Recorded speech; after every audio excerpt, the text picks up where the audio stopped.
seguridad y convivencia, participación ciudadana, familia, gestión del riesgo y más, aquí en Gobierno al Aire.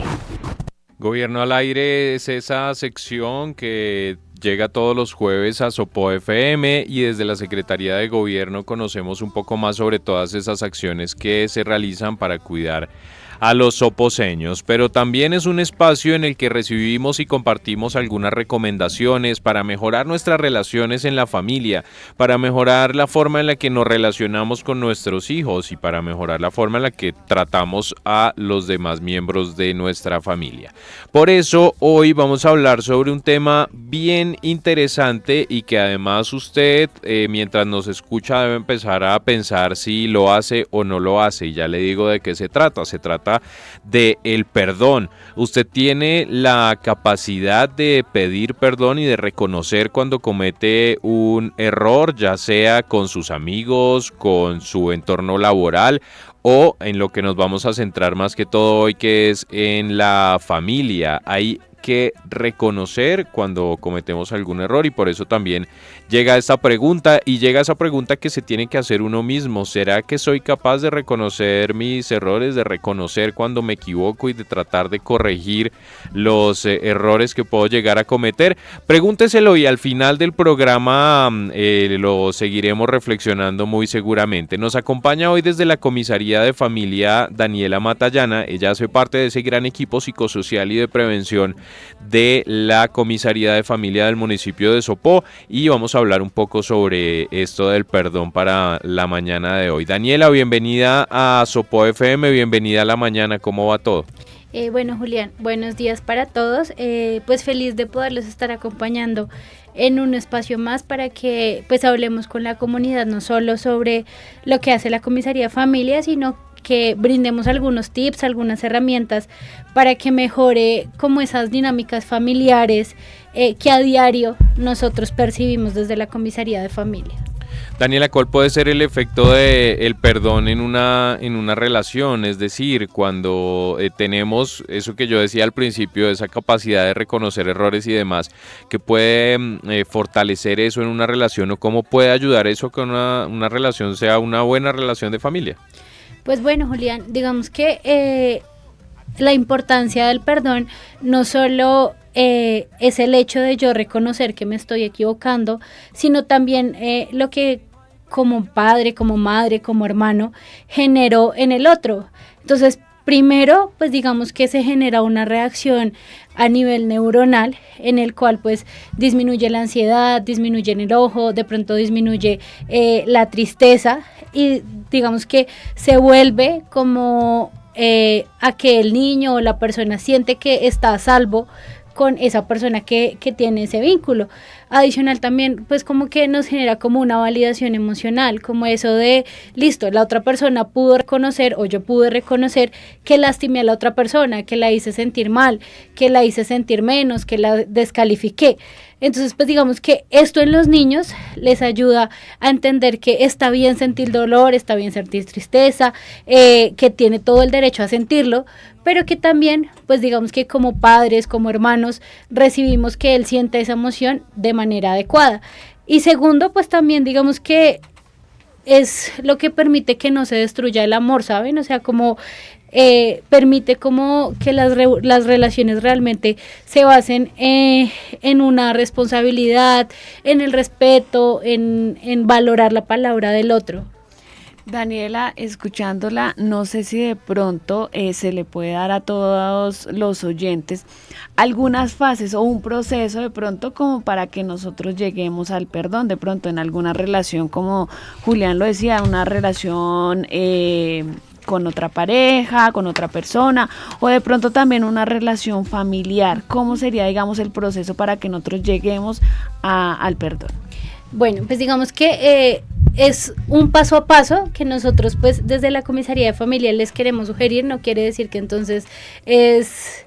el checklist para pedir perdón, pero sí como entender un poco lo que tú dices, las fases. Entonces yo creo que la primera fase es como asumir esa responsabilidad, ¿saben? O sea, como el reconocer que yo como adulto, como persona,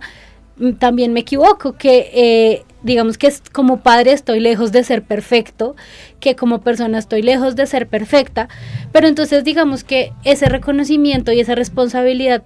hacia mis actos no se puede basar en, digamos, perdón por gritarte, pero es que te lo merecías. Perdón por gritarte, pero es que estaba estresado. Perdón por gritarte, pero es que tú no haces caso, es que llegué cansado del trabajo. O sea, como que sí le estamos pidiendo perdón, pero a la vez estamos diciéndole como hay una excusa para que yo reaccione de esa forma. O sea, perdóname, pero fue tu culpa. Exacto, sí. Exacto. O sea, y mire que puede ser inconsciente, porque es una forma en la que uno pide perdón o trata de justificar su comportamiento, pero sin darse cuenta resulta dándole toda la responsabilidad al otro. Exactamente, o sea, y digamos con los niños sobre todo pasa eso, como perdóname por haberte gritado, pero es que no me estabas haciendo caso. Pues entonces realmente no es un perdón, sino simplemente le estoy diciendo, por tu culpa yo reacciono de esa forma y pues igual, lo siento mucho. También digamos que lo que yo hablaba de la validación emocional, yo siento que ese es el aspecto más importante y es reconocer que yo como persona imperfecta, como papá imperfecto, que estoy aprendiendo también a ser papá, pues también me puedo equivocar y esa equivocación mía genera una emoción en mi hijo, en mi hermano, en mi familiar, en mi pareja. Entonces también digamos como decirle como entiendo que te sentiste triste, entiendo que te sentiste enojado, entiendo que mi reacción no fue adecuada y eso causó en ti que lloraras, que te sintieras triste. Entonces sí es como validar esa emoción. Después ya como empezar a entender como que los dos en la relación, bien sea padre, hijo, hermanos, necesitamos como una acción de regulación. Entonces digamos es enseñarle como, mira, la próxima vez que yo me sienta estresado, que llegue estresado al trabajo, que tenga un problema y pues que no sea culpa tuya o que tengamos una diferencia, te prometo que me voy a regular, que me voy a hacer a un lado, que voy a pedir un tiempo para calmarme, en el que no hablemos, en el que estemos bien. Obviamente este tiempo no es una semana, sino pues unos minutos, en el que te voy a decir, ven, espera, no hablemos, déjame que me calme y ya continuamos con la situación. Entonces yo siento que eso es lo más importante, o sea, como esos son como las partes más importantes, pero yo creo que como papás lo más importante es reconocer que el hecho de que nosotros pidamos perdón no nos quita autoridad. Daniela, y hay algo importante que usted está diciendo, es el hablarnos, algo que debemos hacer todos y puede que esta fase, digamos, nos puede ayudar para llegar al perdón, pero de pronto hay algo más práctico y pronto para los niños, no sé, alguna dinámica, poderles explicar, no sé, ustedes desde la comisaría si tienen algo para mostrarle a los papás y que lo pongan en práctica. Digamos, un juego es, listo, vamos a jugar a expresar lo que sentiste, lo que yo sentí, vamos a reconocer qué fue lo que te molestó de mí, en qué momento me equivoqué y también reconocer de pronto en qué momento pues nos equivocamos los dos. Entonces digamos que mediante el juego también es enseñarles eso a los niños. A veces los niños mediante el juego le pegan a los muñecos, los gritan, entonces también es sentarlos y decirles como, ven, vas a pedirle perdón al muñeco porque lo trataste mal, porque lo gritaste, porque de pronto lo golpeaste, suena muy tonto porque pues uno como adulto va a decir como, ay, es un muñeco, ¿qué le va a pedir perdón? Sí. Pero eso también le enseña a los niños como, ven, yo me equivoco y puedo resarcir el error, puedo reparar el daño que hice. Y eso le permite el pedir perdón a sus pares, a sus autoridades, a las personas con las que comparte. Entonces es también digamos que hacer juegos muy simbólicos en el cual, listo, mira, tú lastimaste a este muñeco porque lo gritaste, porque lo trataste mal, entonces vamos a pedirle una disculpa. Lo dañaste, le dañaste algo a alguien, entonces vamos a pedir una disculpa, reconociendo que pues la falta empezó por ti.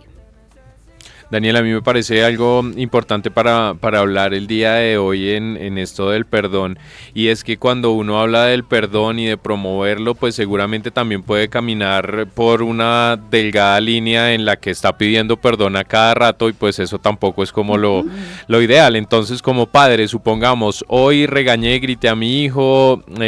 o no nos llevamos tan bien, le pido perdón, pero mañana otra vez, y luego le pido perdón otra vez, y luego le pido perdón otra vez, y creo que tampoco la solución es pues reconocer prácticamente todos los días o a cada rato los errores, sino tratar de corregirlos para no tener que pedir perdón tanto. ¿Cómo podríamos manejar eso, Daniela? Porque definitivamente es muy difícil en muchas ocasiones manejar algunas situaciones y este tipo de relaciones, pero obviamente lo que no queremos es maltratar a cada rato y estar a cada rato también pidiendo perdón. Y mira que eso ya finalmente se vuelve como el ciclo de la violencia. Entonces es el típico caso, digamos que aterricémoslo al tema de pareja, en el que me pegó, me trató mal, pero en la noche llegó con unas flores y me pidió perdón. Y a los 8 días entonces volvimos a pelear, pero esta vez ya no fueron flores, sino fueron chocolates. Y a los 8 días me invitó a comer. Entonces, pues digamos, es realmente ser conscientes de que sí, o sea, si somos personas imperfectas, estamos, digamos que todo el tiempo con la posibilidad de equivocarnos, de cometer errores, de reaccionar mal emocionalmente, pero sí también como empezar a generar esas estrategias de yo qué puedo hacer antes de estallar. Entonces, no sé, ir a caminar, escuchar música, tomarme un vaso de agua, pedir un tiempo fuera, como ven, ahorita no hablemos, por favor, que estoy molesto, o tomar una ducha, o sea, como buscar esas estrategias de autorregulación emocional antes de generar ese estallido con la otra persona, porque efectivamente lo que tú dices, ya el perdón se vuelve como, bueno, pues igual en algún momento me va a tener que pedir perdón. Y a cada rato pide exactamente perdón, y una y otra vez. Hay algo que me parece importante, y volviendo a ese ejemplo de los niños, y es la forma en la que también le podemos enseñar a los niños a pedir perdón. Pero quiero preguntarle, Daniela, en su contacto con los niños en el municipio de Sopó, ya sean casos directos atendidos por la comisaría o en ese trabajo que ustedes hacen en las instituciones educativas, ¿qué dicen los niños? ¿Será que los papás sí les estamos pidiendo perdón? ¿Los papás soposeños reconocemos nuestros errores, Daniela? Mira que no, Julián, y digamos que es muy triste escuchar que los niños también dicen como, pero es que mi papá se equivocó y él no lo reconoce, pero es que mi mamá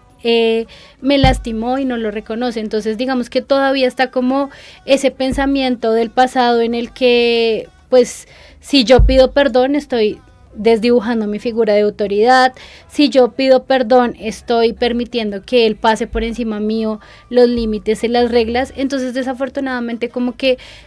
todavía a los papás les cuesta el pedirle perdón a sus hijos, y a su vez digamos que son esos niños que se culpabilizan, es que yo soy el malo, es que es por mi culpa, es que yo no sirvo para nada, es que yo soy tonto. Entonces pues digamos que ese chip de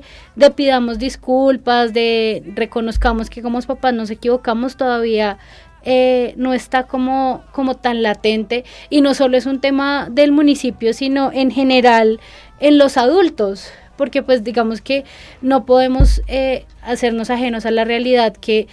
en el pasado antes las relaciones eran más basadas en la violencia, más basadas en el irrespeto, en el machismo. Entonces sí sigue habiendo como todavía esos aspectos en los cuales nos cuesta reconocer que como papás no somos perfectos. Bueno, Daniela, creo que todos estos tips, todas estas recomendaciones que usted nos da,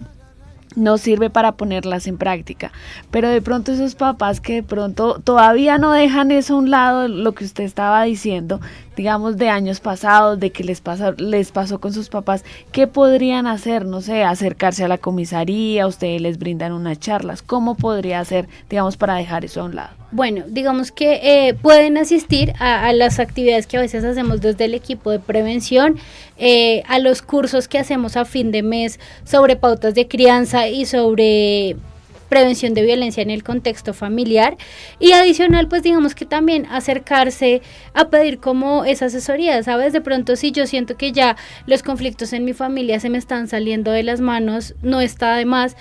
decir basta y voy a ir a pedir una ayuda. Igual también digamos que dejamos claro que nosotros desde la Comisaría de Familia como tal no podemos brindar ese proceso terapéutico, pero sí digamos podemos brindar como ese espacio de solucionemos las dinámicas familiares, remitamos de pronto a una psicología más especializada, también digamos que la administración como una asesoría. tiene también el tema de la línea de escucha, entonces pues digamos que también es como adulto reconocer que esas heridas pesan y que yo en el pasado viví ciertas situaciones que llevo cargando y que no quiero repetir con mi hijo. Creo que eso es algo bien importante que muchos padres o en lo que muchos padres pueden trabajar y es romper patrones, Daniela, porque creo que también en algunas ocasiones caemos en decir es que yo crío a mi hijo así porque es que así me criaron a mí y la única forma que yo sé de criar es la forma en la que me criaron a mí. Sí se pueden aprender otras formas, Daniela. Sí, claro, o sea, lo importante es digamos reconocer qué patrones están bien y qué patrones están mal, porque tampoco se puede decir que todo lo del pasado estuvo súper mal, pero sí de pronto aprender otras estrategias y entender, pues digamos que por lo menos nuestra generación no es la misma generación de los niños que están ahora, entonces son niños que vienen con otras habilidades, con otro chip, con otra forma de aprender, con otras situaciones, digamos que acordes a la actualidad, no solo tecnológica, sino también social, entonces también es entender que se generan esos cambios, y yo como papá decir como listo, sí, o sea, a mí no me gustó que, un ejemplo, mi papá cuando me castigaba, me pegaba con la correa y me encerraba 2 horas en el cuarto, no, yo no quiero repetir eso con mi hijo, entonces voy a aprender estrategias de cómo corregir a mi hijo sin necesidad de acudir a la violencia, sin necesidad de faltarle al respeto, de descalificarlo. Mire que de pronto uno cae en muchas cosas de las que no se da cuenta y eso también hay que empezar a analizarlo y empezar a pensarlo. ¿Cómo nos estamos relacionando con nuestros hijos? Y a veces, creo, Daniela, y esto sí lo digo como una experiencia personal, a veces uno ve comportamientos en los hijos y uno en realidad no tiene como la autoridad moral, si se puede llamar así, para regañarlos o para corregirlos, porque a mí me ha pasado con mi hijo y se lo cuento que él a veces hace o dice cosas y yo digo, ups, ahí estoy reflejado yo, eso que está diciendo él son cosas que digo yo, esos comportamientos que está teniendo él son comportamientos que tengo yo. Y entonces, ¿cómo le pide uno a los hijos que se porten de otra manera si es uno el que les está dando ese ejemplo, ¿no? Ellos absorben todo y aprenden de la forma en la que uno les enseña y la forma en la que uno se comporta y de pronto a veces son errores que uno no cae en cuenta. Hay que, Daniela, y esto sí quiero preguntárselo muy puntualmente, ¿cómo hacemos para caer en ese punto en el que decimos, hombre, eso que está haciendo el niño soy yo, eso que le está pasando al niño es un reflejo de la forma en la que yo me comporto? Pues mira, Juli, yo creo que lo más importante es no creer que ellos por su corta edad, porque todavía no hablan o todavía no entienden bien o todavía son chiquitos y no entienden muchas cosas, no aprenden. Es entender que ellos hasta que realmente logran como formar su personalidad, su criterio, son una esponja, perdóname. Entonces, pues todo el tiempo están absorbiendo lo que ven en su entorno, lo que ven en sus papás, lo que ellos mismos entienden, digamos que en toda la dinámica familiar. Entonces, primero es entender que todo el tiempo mi hijo me está viendo, que todo el tiempo mi hijo está ahí pendiente de lo que yo hago. Entonces, digamos que en los que son hijos únicos, pues digamos que su figura o su persona a seguir, pues son sus papás. Ya digamos que cuando hay otros hermanos mayores, pues su figura a seguir es su hermano mayor. Pero entonces es entender, digamos que hasta que mi hijo no tenga como ese criterio propio, esa personalidad, pues él va a creer que lo que yo estoy haciendo como papá está bien. Nosotros les ponemos un ejemplo a los papás muy chistoso, pero que no es desafado de la cotidianidad, es nosotros le decimos a nuestros hijos que no digan mentiras, que las mentiras están mal, que están prohibidas, que no nos puede ocultar nada, pero resulta que llega el vecino al que yo le debo plata, o los señores que llegan a golpear la puerta, a ofrecer servicios. Hijo, diga que yo no estoy. Y el niño, no, mi mamá manda a decir que no está. Sí, entonces, pues digamos, o contesta el celular y diga que es que estoy ocupado. Y uno súper desocupado jugando con él. Entonces, pues digamos que parecen bobadas, pero es ahí donde uno le está diciendo al niño, está bien decir mentiras. Entonces después yo no puedo decir, ir a corregir a mi hijo y decirle, ven, ¿tú por qué me dices mentiras? Si mi hijo me va a decir, mami, tú también dices mentiras. Claro, no va a haber forma en la que se pueda corregir eso si no lo corregimos nosotros mismos. Creo que es algo de lo que hemos hablado muchas veces acá cuando nos visita Daniela, y es que en muchísimas ocasiones, y me he dado cuenta que es así, los padres por algún motivo de su comportamiento y demás llevan al niño al psicólogo, y creo que los que más van a necesitar terapia o acompañamiento del psicólogo son los padres, incluso más que los niños en muchas ocasiones. Daniela, esta información, esto de hablar del perdón, de promover el perdón para las relaciones familiares, ¿esto también hace parte de las capacitaciones, de las charlas que ustedes tienen con los padres de familia y con los colegios? Sí, Julián, efectivamente, pues digamos que todos estos temas no son ajenos a una dinámica familiar funcional. Entonces, pues digamos que sí hace parte de las actividades que hacemos, es un tema que hemos tratado en los cursos de pautas de crianza, de prevención de violencia, pero nosotros también en esos talleres lo tratamos no solo de la importancia de perdonar y pedir perdón, sino también de perdonarme a mí mismo, de iniciar por perdonar de pronto esas heridas que yo llevo, por sanar todo eso que me pasó en el pasado, valga la redundancia, por perdonar de pronto a mis papás en el momento en el que nos lastimaron, y así poder empezar a pedirle perdón a las personas a las que de pronto sin querer dentro de mi dinámica familiar puedo lastimar. Sí, a veces, y como lo hemos venido diciendo, el problema es que uno no se da cuenta, y creo que el primer paso sería empezar a identificar cuáles son esas conductas que le están haciendo daño, que le pueden hacer daño a esas personas que yo amo. Creo que, y algo en lo que seguramente todos los padres de familia podemos estar de acuerdo, y es que nunca nada se hace con la intención de lastimar a los hijos ni de generarles un daño, pero a veces uno, sin darse cuenta y con ciertas actitudes, comportamientos o incluso palabras, pues puede hacerle mucho daño a los hijos, y por eso es que se quiere promover el perdón en este espacio, y por eso fue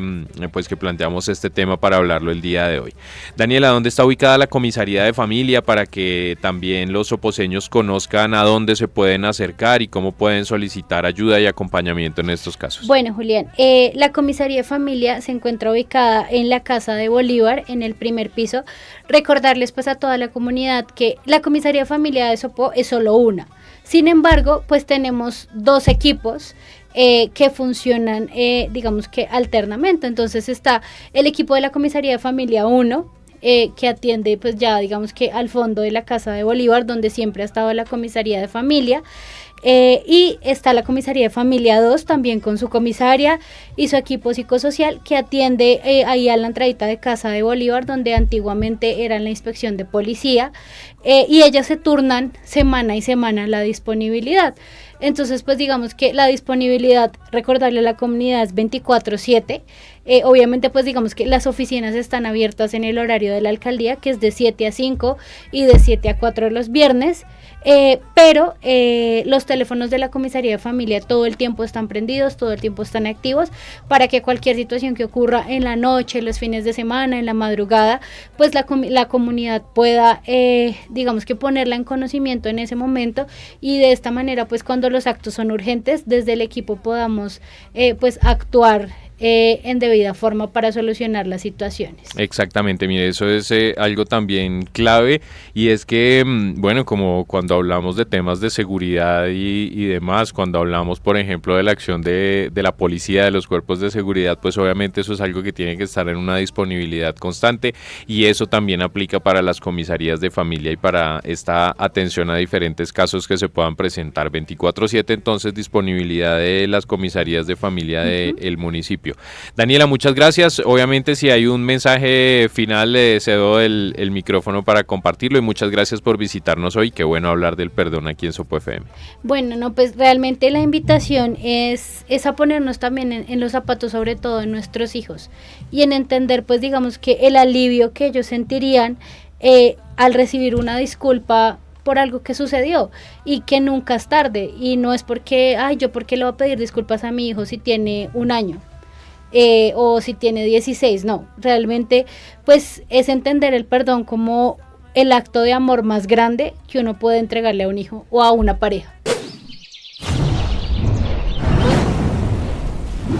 Sopo FM 95.6